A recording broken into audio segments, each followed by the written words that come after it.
వారిలో పేర్లు మనకు వచ్చాయి, కానీ ఆ పేర్లు బయట పెడితే వీళ్ళు ఇంకా ఎస్కేప్ అయ్యేదానికి ఆస్కారం అనేది ఉంటుంది. సో అందుకని ఆ పేర్లు చెప్పడం లేదు. సో వీళ్ళందరూ కూడా ఎన్నో రకాల కిడ్నాపింగ్ కార్యకలాపాలు, కిడ్నాపింగ్ అనేది కూడా కేవలం ర్యాన్సమ్, కిడ్నాపింగ్ ఫర్ ర్యాన్సమ్ అంటారు. అంటే కేవలం డబ్బు కోసమే కిడ్నాపింగ్ చేయాలని చెప్పేసి అని ఈ కిడ్నాపింగ్లకు పాల్పడుతూ ఉన్నారు. ఈ నంద్యాల రామ వరదరాజు రెడ్డి అని చెప్పేసి ఇతను ప్రొద్దుటూరుకు సంబంధించిన వాడు, అంటే ఇంటి పేరు అతనికి నంద్యాల రామ వరదరాజు రెడ్డి అని చెప్పేసి అని.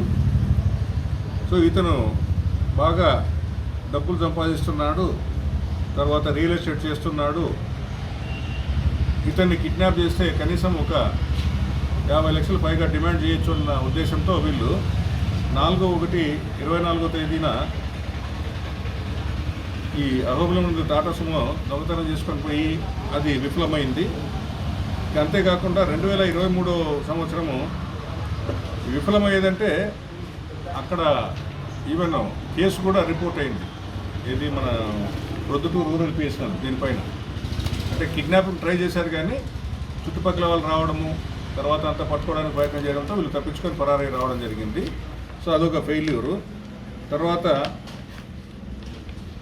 23 సంవత్సరము, అంటే 2023 సంవత్సరము అక్కడ అహోబిలంలో జీపును బాడీకి తీసుకొని పెద్ద కొట్టాలకు పోయినారు. పెద్ద కొట్టాలంటే నంద్యాల మండలం. బాడీకి తీసుకునేది అహోబిలంలోన. పెద్ద కొట్టాలకు పోయి అక్కడ ఒక టీ కొట్టు సెట్టి అతను బాగా బంగారం బాగా వేసుకున్నాడు. అంటే వీళ్ళు ముందే రెక్కీ చేస్తారు, ఎవరు దగ్గర డబ్బులు ఉంటుంది ఏం కథంగా. ఈవెన్ మెడలో నుంచి ఆ బంగారాన్ని దోపిడీ చేసుకొని పోతే కూడా కనీసం అంటే ఒక అట్లీస్ట్ ఒక 50 తులాస్ గోల్డ్ ఉండొచ్చు అని చెప్పేసి, మెల్ల బాగా బలంగా ఉంటాడని చెప్పేసి అని ఆ టీ కొట్టు సెట్టిని కూడా తెల్లవారుజామునే కిడ్నాప్ చేయాలని చెప్పేసి అని ప్రయత్నం చేస్తుంటే చుట్టుపక్కల ప్రజలు వస్తే అది కూడా విఫలమైనారు. బట్ అది అతను రిపోర్ట్ చేయలేదు. అంతేకాకుండా రుద్రవరంలోనే మెయిన్ ముద్ద ఎవరైతే ఉన్నారో అతను రుద్రవరంకి సంబంధించిన వ్యక్తి. ఆ రుద్రవరంలోనే మామూలుగా ఈ బర్రెలు కాసుకునే గోసా నాగేంద్రుడు, ఇతని తండ్రి పేరు వచ్చేసి గురబ్బ, రుద్రవరం ఇతను ప్రాపరు. 1998లో మన బీచ్పల్లి ఏపీఎస్పీ బెటాలియన్లో కానిస్టేబుల్గా సెలెక్ట్ కావడం జరిగింది. ఇతను చెడు అలవాట్లకు, దుర్వ్యసనాలకు లోనయ్యి డిపార్ట్మెంట్లో కూడా ఈ నేర చర్యలకు పాల్పడుతూ ఉంటే అతన్ని డిస్మిస్ చేయడం అనేది జరిగింది. అతను డిస్మిస్ అయిన తర్వాత ఈజీ మనీ కోసము చెంచు గ్యాంగ్ని, ముఖ్యంగా ఎక్కువ అంతా చెంచు వాళ్ళు ఉన్నారు. వాళ్ళలో ఇప్పుడు మనకు దొరికిన వాళ్ళు ఎవరైతే ఉన్నారో ఇండ్ల రాముడు, తర్వాత ఒక అబ్బాయి మైనర్ అబ్బాయి సిసిఎల్ అంటారు ఇతన్ని. అంతేకాకుండా ఈ అడ్డాకుల రాంబాబు అని చెప్పేసి ఒక అతను ఉన్నాడు. సో వీళ్ళందరూ కూడా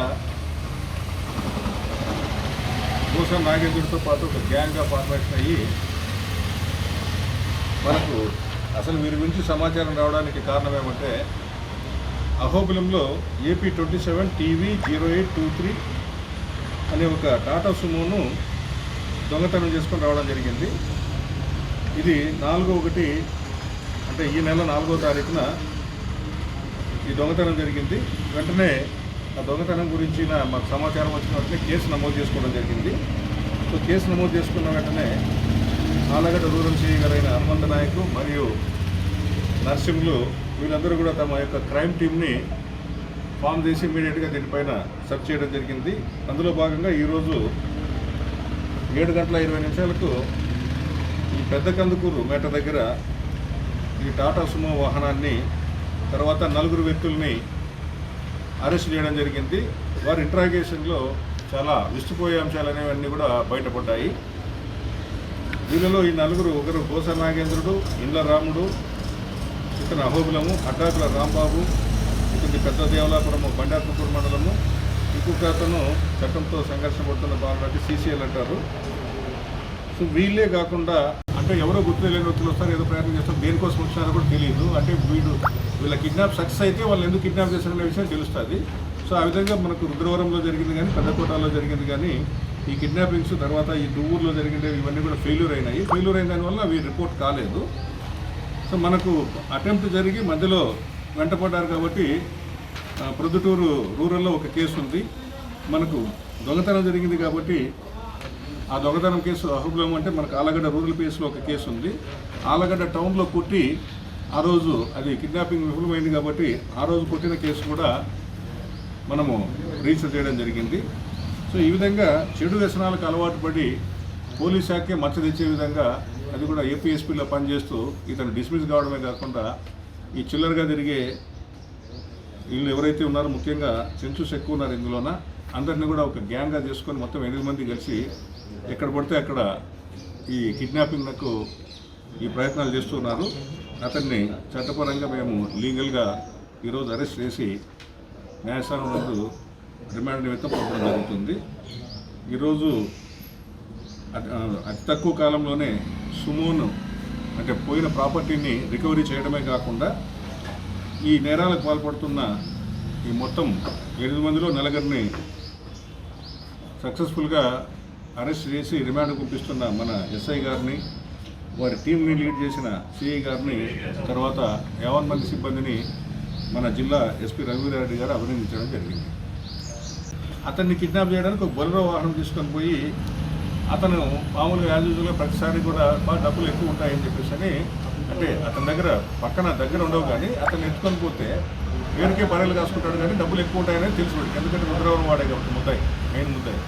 సో అతను కిడ్నాప్ చేసి డిమాండ్ చేస్తే డబ్బులు వస్తాయని చెప్పేసి ప్రతిరోజు ఒకడే పోతుంటాడు, ఒకడే ఉంటాడు కదా అని చెప్పేసి పోయినారు వీళ్ళు. బొలెరో వాహనం తీసుకొని పోయినారు, కిడ్నాప్ ట్రై చేసినారు. అక్కడ అతనితో పాటు ఇంకా వేరే వాళ్ళు కూడా బర్రెలు కాసుకునే వాళ్ళు వెంటబడంతో ఆ రోజు కూడా తప్పించుకొని వచ్చినారు. తర్వాత 23 డిసెంబర్ చివరి నెలలో కూడా పెద్ద కొట్టాలలో బొలెరో వాహనాన్ని బాడుగు తీసుకున్నారు. పెద్ద కొట్టాలంటే మరి అగైన్ మన నంద్యాల దువ్వూరు మండలంలో రైస్ మిల్ ఓనర్ రామకృష్ణారెడ్డి అని ఉన్నాడు. అతని దగ్గర ఒడ్లు శాంపుల్ తీసుకుంటామని చెప్పేసి ఫోన్ చేసి అతని బయటికి రప్పించాలని చెప్పేసి ట్రై చేశారు, కానీ అది కూడా ఫెయిల్యూర్ అయింది. ఇందులో మనకు అహోబిలం కేసు ఒకటి నమోదైంది. తర్వాత ఆలగడ్డ ఒకటి ఉంది. ఆలగడ్డ ఈ 20వ తారీఖున వీళ్ళు డైరెక్ట్గా జేసీబీ బాడుగులకి ఇచ్చి ఫైనాన్స్ వ్యాపారం చేస్తుంటాడు సుబ్బారెడ్డి అనే అతను. ఈ సుబ్బారెడ్డి అతన్ని కిడ్నాప్ చేస్తే డబ్బులు ఎక్కువ వస్తాయని చెప్పేసి ఆలగడ్డ టౌన్లోనే అతన్ని కిడ్నాప్ ప్రయత్నం చేస్తే అతను రెసిస్ట్ చేసినప్పుడు అతన్ని బాగా కొట్టి గాయపరచడం జరిగింది, కర్రలతోన వాళ్ళ చేతుల్లో ఉన్న దీంతోన. సో అది మనకు టీబీ రోడ్డు మెయిన్ రోడ్డు కావడము, చుట్టుపక్కల ప్రజలు ఉండడంతో అది కూడా ఫెయిల్యూర్ అయింది. సో ఈ విధంగా చాలా వరకు వీళ్ళంతా కిడ్నాపింగ్ ట్రై చేశారు. ఇప్పుడు మనకు దొంగతనం కేసు, అహోబిలంకి సంబంధించిన దొంగతనం కేసు అవుతుంది. తర్వాత ప్రొద్దుటూరులో ఈ కిడ్నాపింగ్ సంబంధించిన అటెంప్ట్ సంబంధించిన ఒక కేసు ఉంది. అంతేకాకుండా మన ఆలగడ్డలో కూడా ఈ 3 కేసులు ఉన్నాయి. సో మేము ప్రస్తుతానికి ఈ దొంగతనం కేసులో రిమాండ్ పంపిస్తున్నాము. మిగతా వాళ్ళందరికీ కూడా సమాచారం ఇస్తే వాళ్ళు తర్వాత ప్రొడక్షన్ మామూలుగా పీటీ వారెంట్ అంటారు. ఈ పీటీ వారెంట్ ద్వారా అతన్ని ఆయా కేసుల్లో న్యాయస్థానం ద్వారా మరి వాళ్ళు కస్టడీ తీసుకోవడం అనేది జరుగుతుంది.